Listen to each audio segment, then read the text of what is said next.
cinema. Thank you so much for You're here mainly to see Hannah's heartbeat. I'm not going to give too much away, but I've been lucky enough to see it twice, and I've had a lump in my throat both times. She's an amazingly brave, talented, and inspirational young lady. I hope you enjoy it as much as I did. I'd just like to take this opportunity to thank both of you for choosing cinema to share the story. Had the opportunity to work with Hannah in the last since October, and really excited to be at the Medi Cinema. They do so many amazing things for patients, not only here but at their other facilities. And so please enjoy. We will be asking questions, so we would love feedback. This is one of those pieces that will always be evolving. If we have comments, I mean, I know some of you obviously know Hannah quite well, but please think about it, because at the end we would like some feedback, or if you have any questions about the different characters that she plays, we would love to be able to answer those. So I will pass it on to Hannah. Okay. There's this book called I Don't Know How She Does It. Fantastic phrase. Now I want you to think of the person that comes to mind when I say that phrase again. I don't know how she does it. You thought of your mother, didn't you? I hope so. Perhaps you thought of a friend. Nonetheless, a mother. Working, stay at home, fitness freak, alcoholic, OCD, depressive, religious. I could go on and on and on. My dear friend Delphine, I think of her.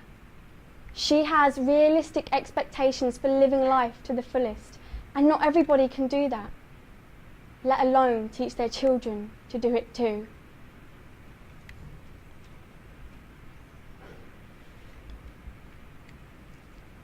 I was home, organising the children's artwork and school papers, when she rang to tell me that Hannah, who was only 8 at the time, would be having open heart surgery.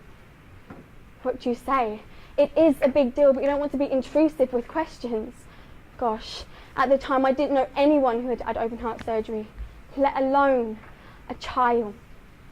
I rolled up my sleeves and offered everything I had to her and her family over the next few months. That's what women do. We give. We give our time, our worries, and our charity.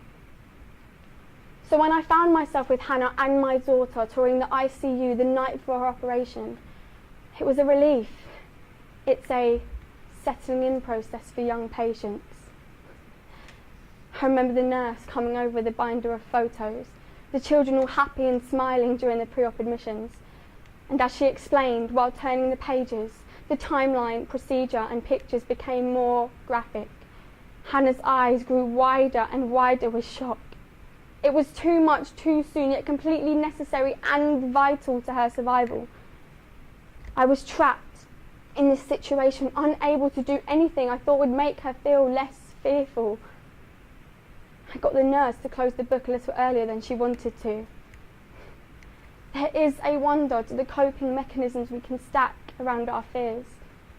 My goodness, the masonry work of a doctor's psyche is more impressive than the Great Wall of China.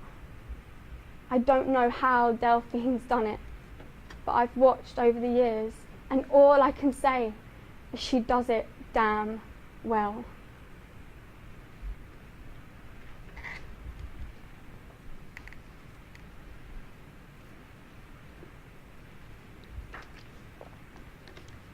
She's a hero to many, a devil to some, but you've asked for her, and tonight on Radio Lollipop, please welcome our self-made songstress, Jessie J! Hi, I'm Jessie J, and I'll just say how it is, my little heart beats. Every day on Twitter, you send me messages like, your album really saved my life, and how does it put my life into words? I'm a half artist, half therapist, and I just want to say I've got a lot more to give, you know. So keep listening and don't stop believing. And Hannah, if you're listening, it's okay not to be okay. It's okay not to be okay.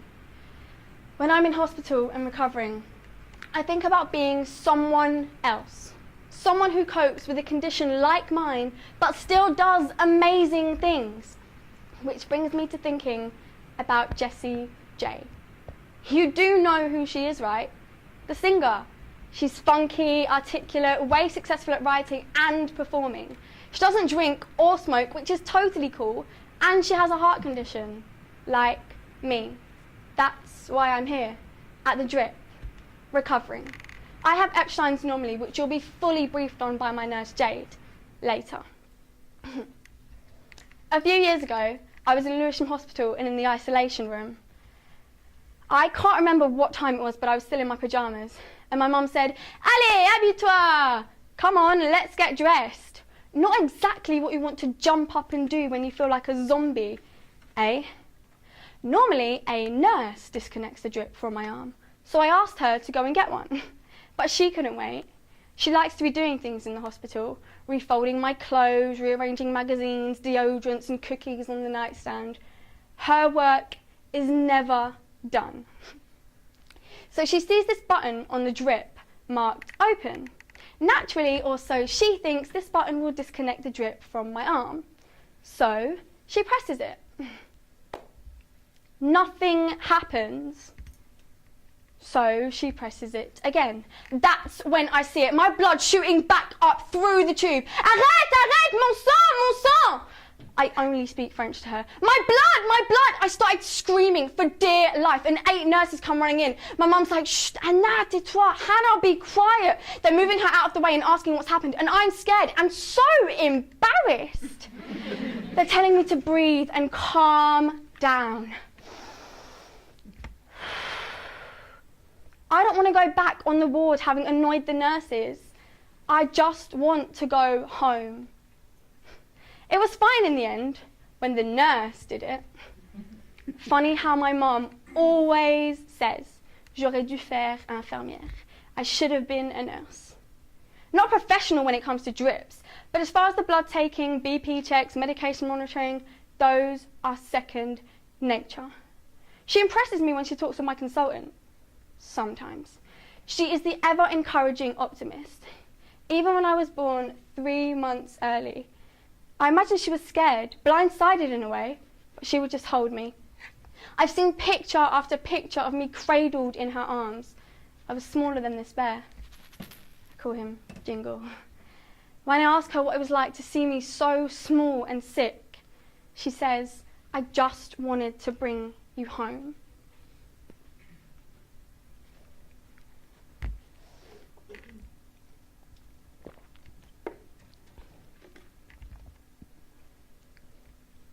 This is a song written on from my mum's perspective.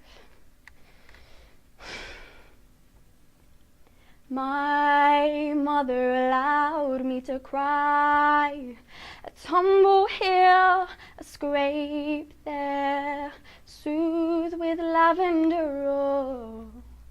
My hope has allowed you to live. A blood test here, a surgery there. I will always bring you home. When the waiting room gets lonely, I consider what could go wrong. It's my job to analyze, discuss it with the boss in my head. My time spent in the hospital versus my time in the home. How can I cope, mon Dieu?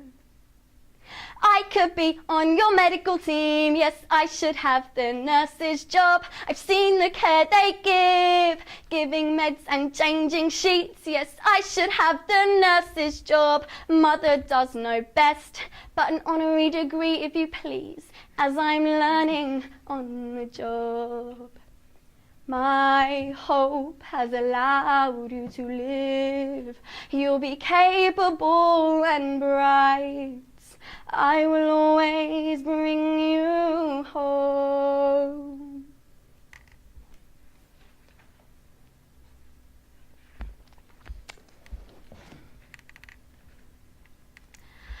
It's so nice to be here. I'm Jade and I work at Lewisham Hospital. happy with the little ones? Just wanted to have a quick chat and play a little game, right, my lovelies? Yeah, how does that sound? Good. So I'm just going to show you this lovely projection. Yeah. Now, can anyone tell me what this is a picture of? Yeah. Oh my gosh, yes, it is heart. Well done. Well done. Now, what we're going to do is we're going to play, excuse me, we're going to play a quick game of Spot the Difference. We all love that game, don't we? So, can anyone spot the difference for me? Come on, don't be shy. It's just a game. Yeah, yeah. One side's bigger than the other. Yeah? Anything else? It's quite big, isn't it? Yeah, go on, yeah. The bit at the bottom it's down at the bottom instead of up in the middle. Yeah, that is right. Yeah, I think that's, yeah, go on. The whole top. Yeah, I don't like cows, but yeah, there is a hole. So, we've got a good heart and a bad heart. The tricuspid valve between the two right heart chambers doesn't work properly. The upright chamber is enlarged, the lower right chamber is smaller than usual. There's a hole between the upright chambers which can often occur in Epstein's anomaly. Are you with me? It is a rare heart defect that is present at birth. You don't get it, do you? No. A blonde moment. Right. Basically, let's put it this way, yeah? If your heart was a football pitch, the gap between the goalposts would be way too wide, therefore allowing the opposing team to score more often. We don't want that. In your heart, the blood leaks back through the valve, making your heart work less efficiently. Epstein's anomaly may also lead to enlargement of the heart or heart failure. Oh, but don't worry, because for someone like Hannah, my little angel, she's getting something we call a pacemaker, which is going to help her immensely. And you thought a pacemaker was for old chaps. I just need to pick out a date and time for her to choose that cute little electrical machine. I can't wait.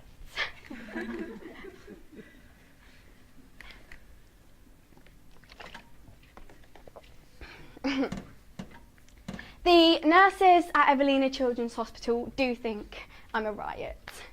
They are patient with us. Patients. Yeah. Technically, now that I'm 17, I should be in adult ward, but my surgeon has agreed for me to stay in longer. Bless him. When I do turn 18, though, I am being kicked out.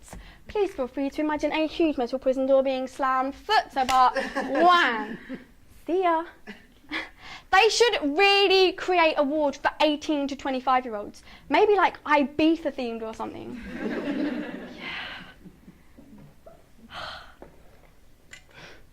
Do adults get to bring their survival kits too? I mean, I have mine. Stuffed animals, pictures of my family and Jessie J. Thank goodness I still have time to prepare for that day. Thinking about it makes my palms sweat. Yuck. The Evelina, on the other hand, has bright rooms, happy murals. It even has a built-in slide. But you tell me what sick kid attached to a drip is going to be able to have fun on one of those. I guess it was built for our siblings, really. My brother, Etienne, who's 12 now, and is less than thrilled when it comes to visiting me. It's not because he doesn't care, but he had a pretty traumatising experience after my big operation. I was still so out of it when my mum brought him up to see me. And when he saw me, the colour vanished from his face. And he asked, "Why is Hannah still cut open?" My red, raw scar freaked him right out. And since then, whenever I'm in, he's missing in action. I mean, I was strapped to the bed, otherwise I would have pulled all of the tubes out. Pretty scary sight, right? I feel bad about what happened. Where's the How to Handle a Sick Sibling for Dummies book when you really need one? Next time I'm in, I might send him an invitation, handwrite him something formal with the date and time so he can come visit me. I do need a partner in crime when it comes to my stays, someone to cover for me whilst I nick syringes and masks. My trophies, really. I have got a suitcase filled with all the hospital paraphernalia I've borrowed. I don't go taking anything from shops before you go on worrying about me, but I cannot help taking a latex glove here, a stethoscope there. I have plastic tubes, kidney dishes, those sticky things for holding on electrodes. I even have a bed rail. Yep, that last one was really hard to sneak out. I'm not even going to let you know how I managed it, but I did. It's about passing time, really. I felt like Frankenstein on so many occasions, all stitched up, created and recreated. Thank goodness I'm not green, though. Blue, yes, like a Smurf from the lack of circulation. In school, kids used to ask me why I was wearing purple lipstick. Try explaining about your heart condition when you're 7, let alone to another 7-year-old. Classmates don't change as they get older, though. They get even more ornery. And yes, I do know what that word means.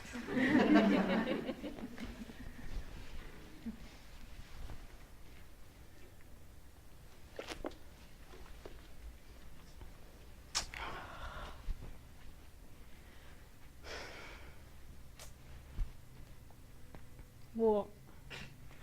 I don't even know why I'm here. Hannah, you're being stupid. That's what I said to her. And you look so ugly when you cry. I'm not going to lie, yeah, because when she went away in the ambulance, my friends had a real go at me for being insensitive. Yep, I'm the not so sensitive girl. Whatever. There are 2 things I hate alongside with drama queens, maths and deafs, which is why 2 weeks ago when we were doing our maths division, I was proper annoyed. I'm going to fail my GCSEs anyway, so I've got to go and revise for. Whatever.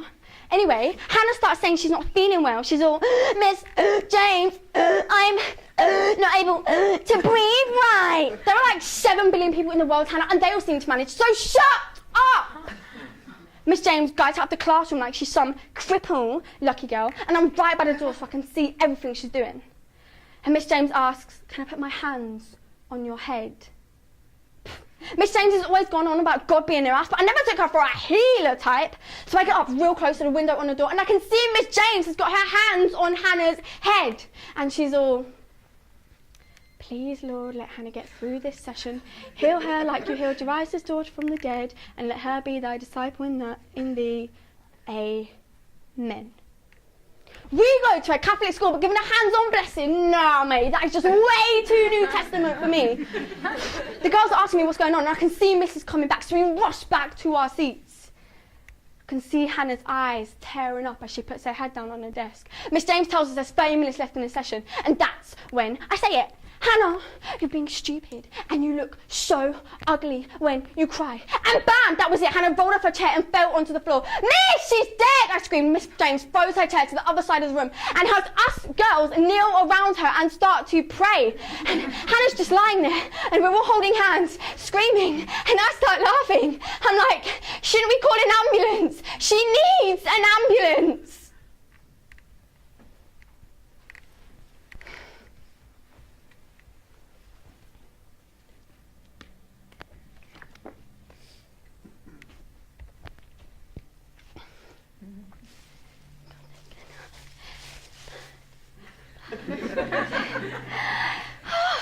So tired. I've just been told that, excuse me, sort myself out. I've been running around the shops. So we've just been told that Hannah's going to have her pacemaker fitted on the 13th of October. It was so exciting. We were so excited. So I quickly had to run to the shop to get some bits and bobs.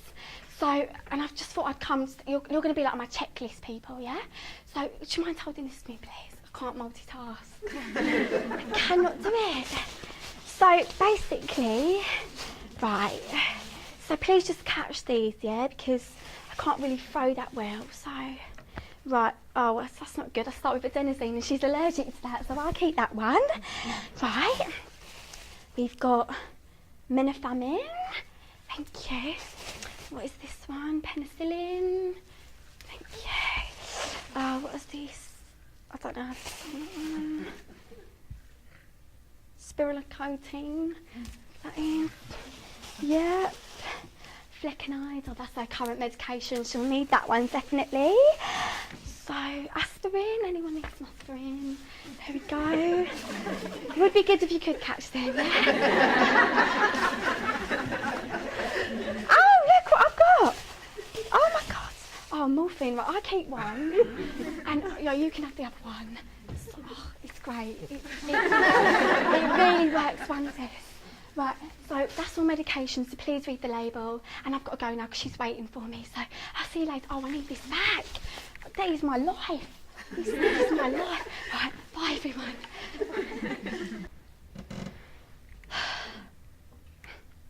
My dad